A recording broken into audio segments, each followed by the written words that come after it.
Today we solve a classic corner ladder puzzle coming to us straight from Toronto. Stay tuned.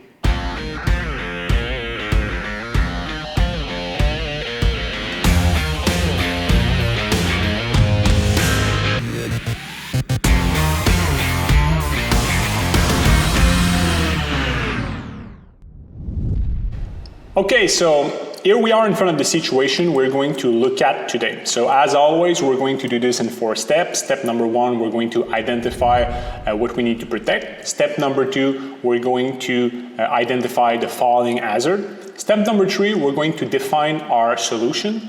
And step number 4, we're going to do some suggestions to go even further. So let's get right to it. So in that situation, we have an access ladder positioned right on the corner of the building. So that's pretty typical. So we're going to start by doing a quick screenshot and then get right to work. So identify what we need to protect. Pretty clear in that case is the access ladder. It might be the only access to this rooftop. There might be other accesses. In any case, an access ladder like this must have some type of fall protection system on each side because it's one of the most easy to spot and also the most used element to access a building, to access the roof of a building. So that's the first step in our situation today. Step number 2, so let's define the falling hazard. So obviously it's the roof edge on each side of the ladder. So basically, we do have a falling hazard of 10 feet or more. It's pretty clear here. It's always important to make sure that the height is high enough. In some building, we have 2 roof levels, and the second roof level might not be 10 foot or more, might be shorter. So in that case, maybe there's no actual need for fall protection, although even a fall of 4 feet will definitely hurt you. So here we are, we have more than 10 feet and we have defined our falling hazard here. Okay, so step number 3, we're going to get to work in this very typical but always tricky situation. So basically we're going to have guardrail on each side. So we have like a lot of room on the left side of the ladder, about 3 or 4 feet on the right, and then the rest of the roof edge. So on this side, it's pretty simple. We could do either our classic configuration, which has the counterweight on the ground, or we could do the compact configuration. Let's say we draw the compact configuration, because it's usually one of the most requested configuration. So with the mandatory returns, it would look something like this. Okay, this works for this side, but would it work for the other side? So we still have our 3 feet section here. 3 feet is pretty short to cover with counterweighted guardrail, considering we have counterweight base on the ground. It's short spaces are hard to control or to cover. We would definitely have to do something here. So a 3 feet section and then let's say a 10 foot section. We would have a return here of 5 foot. We would have another return here.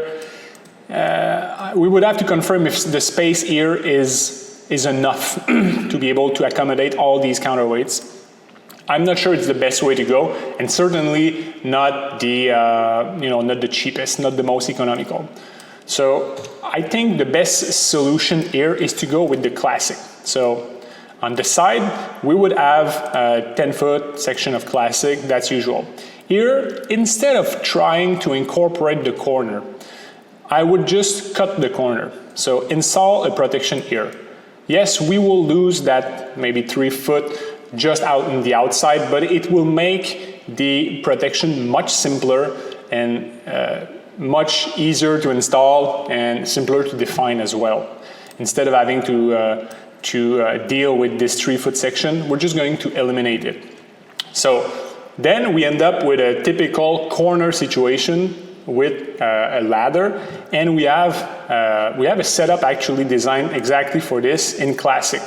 So it's simply two 10-foot sections on each side of the corner ladder. But what's tricky is that the counterweight that interact with each other are actually connected together. So each guardrail share the load with the other one, making them, as a team, stronger together.